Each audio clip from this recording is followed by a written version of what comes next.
Hello, Lee Anthony Davis here again, this time with a follow-up video. I do apologise, I couldn't get it all on the first one. I did apologise for that, and there's a reason why I couldn't do that. I was trying to beat a time on my usual videos, which I did, but unfortunately I couldn't do the comments just in the nick of time. I just had to go. So I had to make this video, obviously, to read your comments out, because they're more important than making a ruddy video. Right, okay, here we go. This is to do with the audio that Tom Baker's bringing out. I've had a couple of comments here. It's great to hear Tom Baker is reprising his role as the Fourth Doctor again for a big finish, and I will definitely be getting my copy when it comes out in the new year. Second comment. I've got most of Tom's Doctor on audio, so I will definitely be adding this one to my collection as the answer. Oh yeah, well, he's going to give me the answer to the question. All right, I'll give you the, I'll read it out. The answer to the Doctor Who question is the Fourth Doctor travelled with 9 companions, which includes K9. That's correct, because you had started off with Sarah Jane, then we had Leela, then we had K9 obviously, and then we had Romana, Romana 2, then we moved on to Adric, Nyssa and Tegan, I think that, and Harry Sullivan. Right, so that makes 9. So there you go.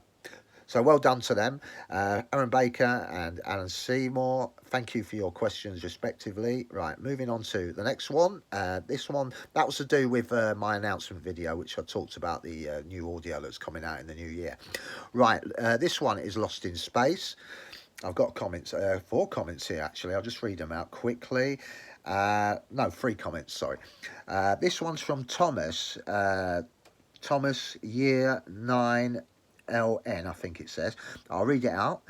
They fly through space where it can be very cold or very hot, yet they have a hard time staying cool on the planet. But when I was a child, I liked looking at any new episode. Correct. I used to do the same thing. I wasn't around that time when it came out, because I think it came out in the 60s, but I saw it in the 1980s when they showed repeats of it on BBC. Was it BBC One, or yeah, BBC One, and they showed it in the afternoon, so it was quite good, or in the morning, I don't know. I think it was on BBC One, it could have been on ITV, I don't know. It was back in the late 80s, I think. But anyway, yes, you're quite right there. I was also enjoying, I preferred the colour ones though, you know. Thank you for that, Thomas. Moving on to another one here. Love Smith and the robot banter. Yes, I love it as well. Some people say the show revolved around them, because that was what basically they kept it going on for, because of, obviously they had a love and hate relationship between each other. Smith was egoed, the robot was full of information, so it was a good oil and water mix, wasn't it? Next one. It seems unbelievable that they cancelled the show after 3 seasons. Yes, you're right, it was unbelievable. The ratings were good, the viewing figures were up, but I think what they wanted to do was cancel it because they had other shows that they wanted to get in the schedule, and they felt the actors also wanted to move on as well. But they would have done another season, no problem. But obviously, convention overwhelms everything, so they had to sort of move on to something else. So I don't think it mattered really to them, but they enjoyed it. But some of them were sad when it ended, but obviously it's to do with budgets and the people that at the time that were running whatever network. I think it was Fox or CBS or something, I don't know. I know they're news networks, but they're also corporations, and they usually fund these things. But anyway, but yes, sadly it did come to an end.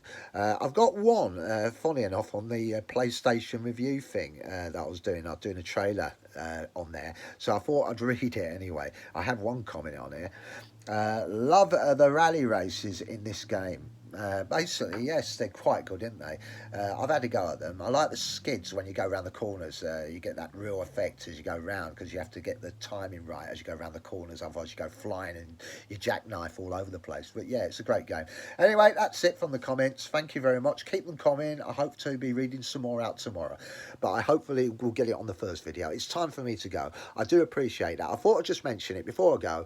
I might do a special live stream for Doctor Who on its 60th anniversary, but I'll be doing it on a date which is a Thursday, 23rd of November. I haven't decided. I'm thinking of going with one of my favourites from the John Pertwee era, the Planet of the Spiders. That's a sort of you know, like live stream talk through. I can't actually turn the volume up because it will contravene the Copyright Act, because you can get shot down for showing live broadcasts with actually Doctor Who's sound up and everything.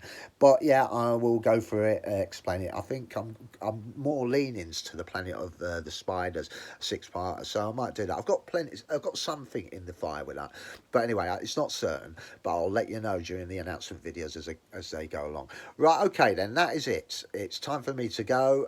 Thank you for watching. I appreciate your comments. I do apologise I had to make this follow-up video to do it, but anyway, I'll see you tomorrow with the usual stuff. Okay, look after yourselves and have a nice night. Oh, don't forget, Lost in Space is coming up on this channel, along with an excerpt from Doctor Who and another PlayStation 2 trailer. Right, thank you for watching. Bye for now.